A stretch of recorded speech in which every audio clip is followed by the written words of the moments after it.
This episode of Showbiz Chicago is brought to you by Perillo BMW, 1035 North Clark Street in Chicago.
Chicago, the podcast. She's back, folks. One of my favorite people in the world.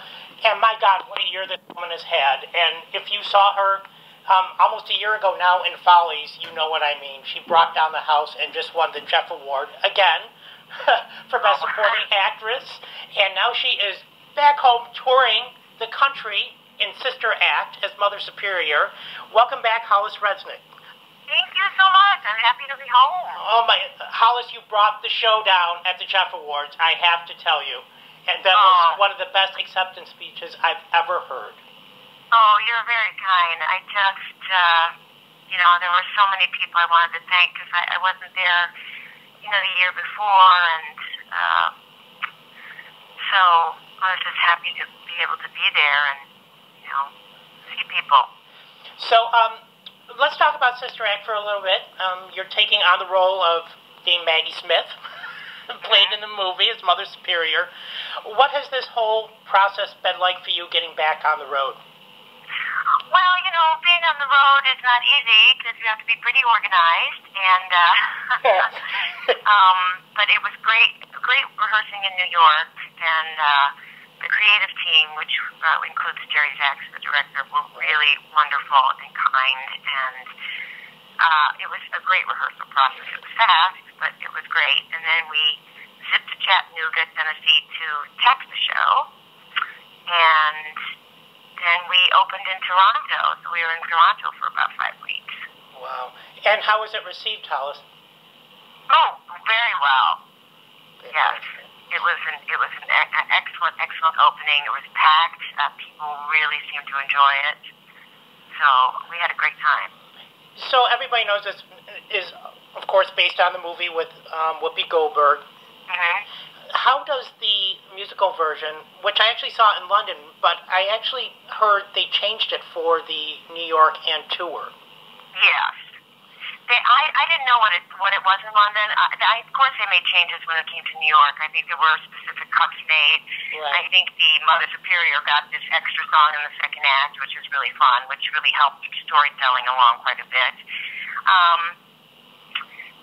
The show's really cohesive. The story is the same as the film.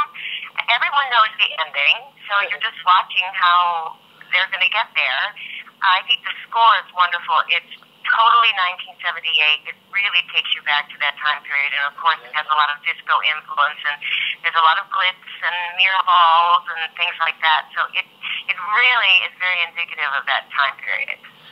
So what is the truth behind your character of Mother Superior? Like, what's her impetus for, like, how she treats, the character coming in because there's a murder that's witnessed and the nuns basically hide her and accept her. So it's right. a story I think that from each other. Mother Superior is, she's lived her life in this convent. She takes care of these sisters. They are her responsibility. Her biggest relationship, of course, is with God, which is really a wonderful through line for me in the show because I have these interesting little conversations with God all the time. But I think both she and Dolores, during the course of the play, learn something. They give each other something, and of course at the end there's a nice little heartwarming sort of reunion in a sense. But it's both of them sort of surrendering something about themselves that really makes the relationship clear, and it's done in a very humorous, fun way too. These nuns singing crazy wild stuff and doing wonderful arm choreography. It really does tell a nice little complete story. Fantastic. And what was the hardest part, maybe not hardest part, but going through the rehearsal process and learning it so quickly, did you find like any difficult moments trying to get into your character? Well, no, I think there's one, not really. Like I said, the creative team was extremely helpful. The music is great. I have 2 wonderful songs. I think the cast is terrific. The woman, Terea Campbell, who plays Dolores Resnik, is just outstanding. She has a voice like you wouldn't believe. I think that one of the harder scenes is when we're in the dining room and it's, technical timing, things like that, with the comedy. That always takes some time to get into your system. So that was probably the most difficult thing for me. Absolutely. So what is the rehearsal process like for a tour like this? You've done it so many times, but take us through, like, for our listeners, what is that process like? Well, it's because it is a show that has been done before and is being reproduced on a grand scale. There's already some preconceived notions about where you're going to be on the set, where you're going to enter and exit and all that, because it helps the tour. So it has to run a little bit like a machine. Not that you can't have, emotional involvement in the story. You find that because you're an actor. But just the technical parameters, if it's a proscenium, you have to walk on in a certain wing, you have to stand in a certain area because the light pool is already designed. So I can't go wandering around creating too much different things because it's already set. Exactly. Does that make sense? But as far as character-wise, how much freedom do you have to put your own mark on a character? Well, I have a lot of freedom. I think I'm very fortunate in that directors and artistic, the creative team, they were very trusting of me and allowed me certainly to make a lot of choices. And I'm very different from the other women that played it before, certainly. So I do have a certain amount of freedom, and it's always going to be different because you're just a different person and you just have different energy.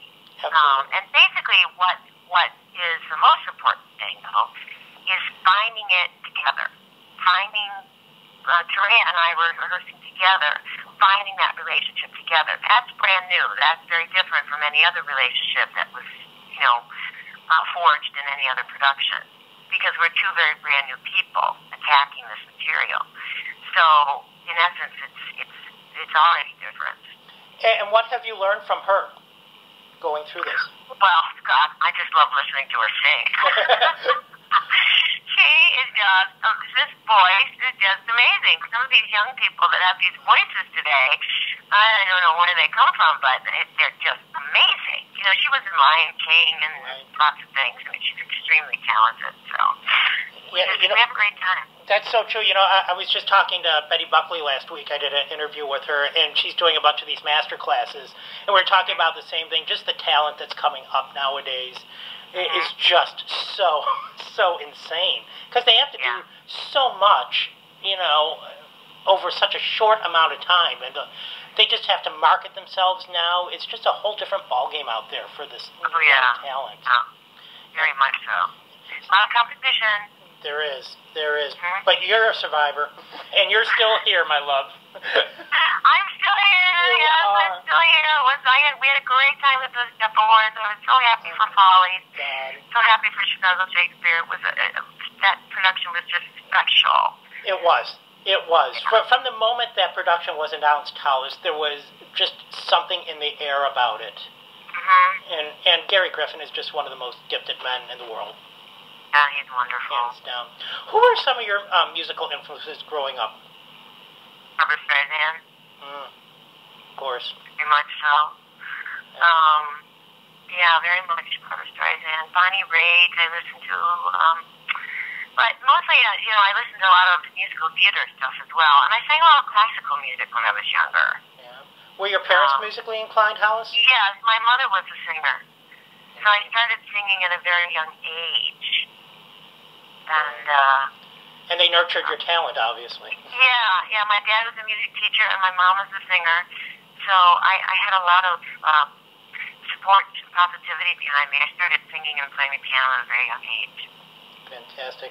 So what advice do you give your castmates that are just getting into this business, since you're still here and been doing it for many a year now successfully? What advice do you give them? Well, to, fight that the arts stay alive, and be as honest as possible as you can on the stage, be kind to your company, remember that it's an ensemble, and, just keep the theater alive, because it is a living thing. It's a crackling, wonderful way to tell a story. And, human beings want to be told great stories and live emotionally, I think. And I just think that's very important. Well, let me tell you, my friend, there's nobody better out there than you. Oh, you are way too kind. My goodness, this town is full of enormously talented people. It's just a great community to be part of. But you always bring such truth to your characters, and you are such an amazing person just as an individual, Hollis. You don't know how much you have actually helped all the theater community, your fundraising efforts, and I'm going to actually miss spending New Year's with you this year because I was at your New Year's Eve concert last year. But I wish you all the success, and I will see you at opening night, my love. Yes, thank you so much. I really appreciate it. Okay, and welcome home, Hollis. All right. Thanks.